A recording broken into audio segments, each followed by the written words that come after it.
Hello everyone and welcome back. So we have flower letter number 18 and we are about to find out what is going on in London with Adeline and William and if things are going really well. And let's hope that they're rubbing it in Lord Portington's face that everything is going good. So I love this pretty pink background on this postcard. It's back of it. And let's see. We have a letter. Oh, this looks like a William writing, and he has such small handwriting and is so close together, guys. But that is the letter. Let's see. We have looks like about 2 pages. Oh, look, it's a piano. That's cool. I hope that's not a bad omen. So anyway, we're gonna find out from William in this letter. It says forever yours. I'm not sure if you guys can see that. It looks like something kind of old. Um, on the back here, it says the image opposite is the genuine Valentine from the early 1800s. It was handmade with real lace glued onto paper, then embellished with a star cut out and the words forever yours. While one could purchase a valentine from the shop during the Regency era, handmade was always preferred. It is conveyed an extra element of thoughtfulness from the giver. Now, I really, really love that. I love that idea of that. Like not just going out and just buying something at the store, which there's nothing wrong with that. It's good. But also making something kind of handmade is a little more thoughtful. You do put a lot of thought and time into that. So that is what I guess apparently it would have kind of looked like with something like that. So that's very cute, very, very thoughtful. Then we have, okay, so this is going to be kind of big, so hold on a second. Let me see if I can get this out here. Let's see if I can get this where you guys can read this. I hope you can see it at least. So, okay, this says the Regency puzzle purse. I hope I'm saying that right. It says Saint Valentine's Day was around long before the Regency era, first originating around 496 AD, was a Roman pagan holiday. However, it wasn't until the Georgian era, I hope I'm saying that right, that paper valentines began to be exchanged between lovers. By the Regency era, the World Post had been established and made affordable to become the primary way of celebrating Love Day. Valentines could be conveniently purchased at a shop, but homemade valentines were always preferred as they communicated the sender's extra effort and thoughtfulness to the receptants. One of the more popular forms of valentine was called a puzzle purse or love token. These were created by folding paper multiple times to create a Valentine's Day message for the receptant. Once the purse was open, the receptant could then have to figure out how to close it again. Hence, the puzzle is the puzzle purse. Okay, that's kind of cool. It says using the list of supplies below and the folding diagram on the reverse side of the insert, create your own Regency inspired puzzle purse or love token for your Valentine this Valentine's Day. What you will need, I'm going to try to hold it up here. It says you will need a 9x9 or 12x12 piece of sturdy paper, art supplies, pens, coloring pencils, watercolors, markers, stamps, stickers, etc. Messages of love for your Valentine, poems, love note, love songs, etc. And then down here in the corner, and I must just say, I love her dress here. I just have to take a moment and just kind of like look at this here. Like I love it. I love like the style of it, the pink into the cream. Love that. Okay, so back to it. My dearest girl and bliss divine, I've pictured here your heart and mind, but Cupid with his cruel dart has deeply pierced my tender heart, and has between us set a cross which makes me and lament my loss. But I am hopes when this is gone, both our hearts will be in one. My heart is true to none but you. My heart, I hope, you will pursue. The roses and the lilies twine, since you become my Valentine. Round is my ring and has no end, so is my love until my friend. So this was, it's a verse written on the puzzle purse Valentine in 1800. So I'm assuming, like this picture here, this must have been what was written around the edges of it. So this must be like a copy picture of it, obviously. And then of course this one, I just want to kind of, make sure you guys can see that really, really well. So here is the instructions in case you guys are curious. It says to fold paper following the steps below. Creatively write Valentine's Day message on the inside of the love token and decorate your love token using chosen art supplies.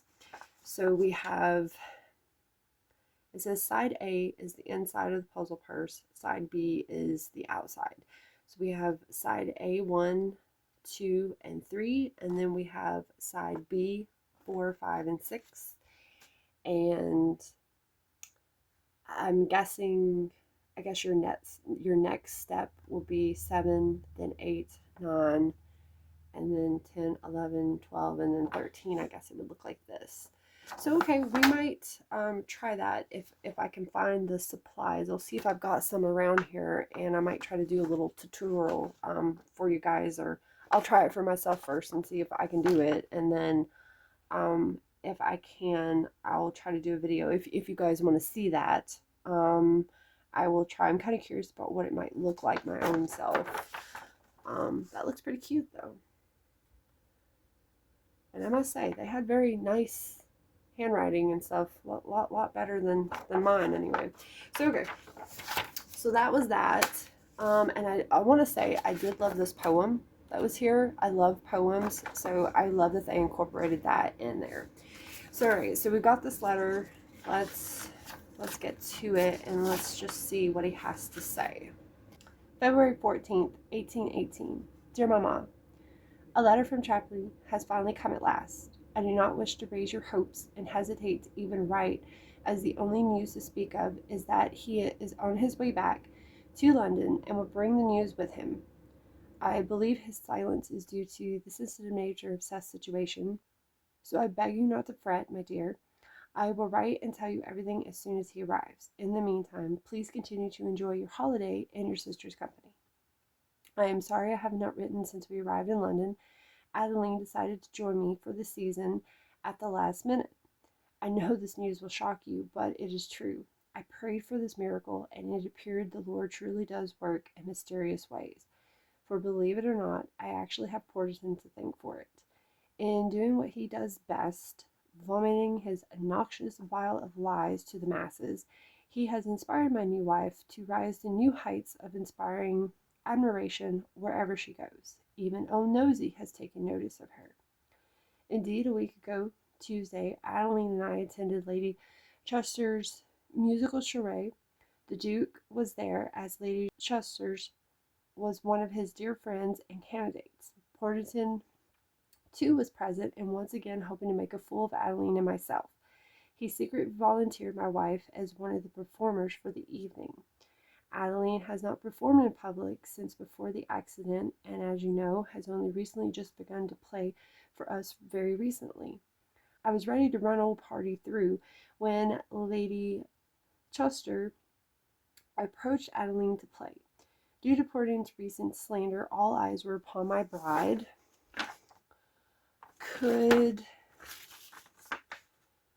she truly play with such determination was the question. I was lacking in every gaze that turned to where we were sitting.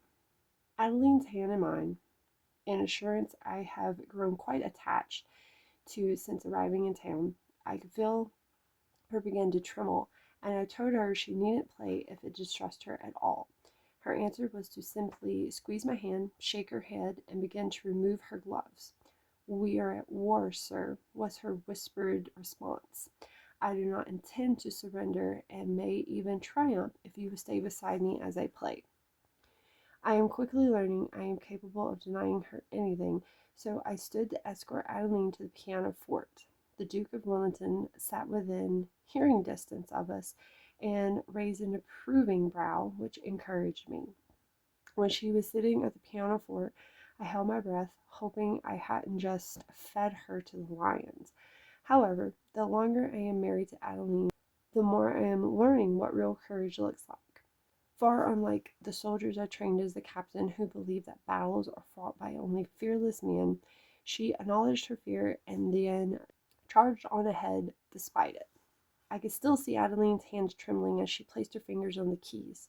All the while, I vowed to make party pay, yet I need not have worried, Mamma, for what followed was nothing short of one of the most glorious victories I have ever beheld. Truly, Adeline stunned the entire room with a quarter of an hour's worth of Martin's Satana in G major. We have heard her play beautifully at Winter Castle, but something broke even in her during this performance. Every note, every moment, every rest was executed to perfection and with such grace, such passion. The longer she played, the more her confidence grew, and I will admit, the more satisfying it was to watch old Party sink in his chair. For I assure you, more than several scornful eyes glanced his way as my little warrior soldiered on, proving that her morbid deformities are nothing more than a salacious bit of gossip conjured by a sniveling rat of the worst sort. When Adeline finished, the fire in her eyes and the blush on her cheek as they all implored her for her encore were the most beautiful sight of all, for it reminded me very much of the first time I set eyes on her. That ethereal quality she inherited from her excellent grandmamma shone from every inch of her face, and she captured my heart all over again. If it had been appropriate, I would have kissed her then and there. As it turned out, old Nosy beat me to it. I saw him amidst the clamoring admirers with both of her hands in his, which he bestowed with a kiss. When he told her if he had even 10 soldiers in his ranks as brave as she, Napoleon wouldn't have dared leave France in the first place. In the carriage, on the way back to Kensington Square, Adeline was quieter than I expected after such a triumph. When I inquired as to what was the matter, she turned to me with tears in her eyes and said nothing. Instead, she grasped my hand in hers and held it to her lips until I could feel the tears on my knuckles. When I lifted her head to look into her eyes, she only turned away, saying simply, "Thank you for standing by me while I played." How I wanted to kiss her, Mamma, not as a kiss conjured from a game or too much gin either, a real kiss that would clearly communicate to this woman how desperately I love her. Try as I might, I can't seem to break through some unseen barrier she keeps between us. Of course, we are actively playing the part of newlyweds, blissfully admired in one another when in public. That's all part of our battle plan against Portland. In private, however, I only seem to gain marginal success at showing Adeline that, for my part, none of this is an act. It is simply a duty version of what I would express had I confidence that doing so would be welcomed by her. If I can only persuade her to trust in me, I might fully discover what stands between us, for I do not believe it to be an indifference to me. Since our arrival in London, I have felt her pulse rise too often when I hold her hand. I have seen the lovely blush come into her cheeks when my own passion has been less guarded. No, what stands between us is something else, something I know we could overcome together if she would only let me in. What more can I do to show her I would do anything simply to make her happy? All my love, Liam. P.S. Juliana and Finn arrived in London yesterday. Juliana, being Juliana, insisted we celebrate St. Valentine's Day to its fullest. She is a dear and I love her, but she has Adeline crafting and delivering valentines with her all day yesterday. I had hoped very much to be out and about with Adelaide myself, so there would be plenty of opportunities to hold her hand and perhaps steal a kiss or two while driving in the open carriage. I did receive a sweet valentine from her, however. Here is a valentine for you as well, my dear. And then down here in red, I always tell you guys that you can go to the flowerletter.com. They have a web page and you can get on there and you can look up all the letters. You can look up what series you're on. You can, even purchase the letters. You can get them all at one time. You can get them monthly. You will get 2 a month if you do the monthly thing for a whole entire year. I believe there's 24 letters in the whole series. And then down here, it just tells you that if you do want to go there and you want to go down and you want to click like the little learn, I think it says like learn or learn page on there, it will tell you a little bit of information about like the Regency Valentine's Day. I think it will tell you about the Duke of Wellington and anything that was highlighted in the letter. So I thought this is a very sweet letter. I like hearing from Liam. I think he's very sweet, and I just kind of wish that Adeline would give him a little bit of a break. I think this Valentine's Regency puzzle purse thing is really cute. I am going to sit down and see if I can attempt this. If I can attempt this, then I will perhaps make a video, maybe step by step, and try to show you guys if you guys are interested. I did kind of look it up a little bit. I was trying to do a little bit of research on it. I was trying to find pictures of it to give me an idea. It did look somewhat complicated, just all the folding and everything, but looks can be deceiving. So like I said, when I get time, if I can sit down, if I can, find the time to do this, I will. But if you guys are curious, if you guys, before I get to it, or, if I don't post a video, there are videos on YouTube about it. So like if you guys are curious, you get impatient, you want to see what it looks like for yourself, there are some excellent women on there. If you just type in Regency puzzle purse or Regency Valentine puzzle purse, I think, like something along the lines of that, and you guys should be able to find you a great video, or if I can remember, I'll try to put one down in the description for you guys if you guys want to check it out about it. But yeah, this looks super cute. I would love to make this. I love arts and crafts. I love the painting. I mean, you could pretty much do whatever you want to with it, pretty much, but I mean, I like to go the simple route until I kind of figure it out. But yeah, I like these little extras that they put in there. I love the story, and you get a little bit of history, learn as you go. You guys just let me know what's your favorite parts of the letter.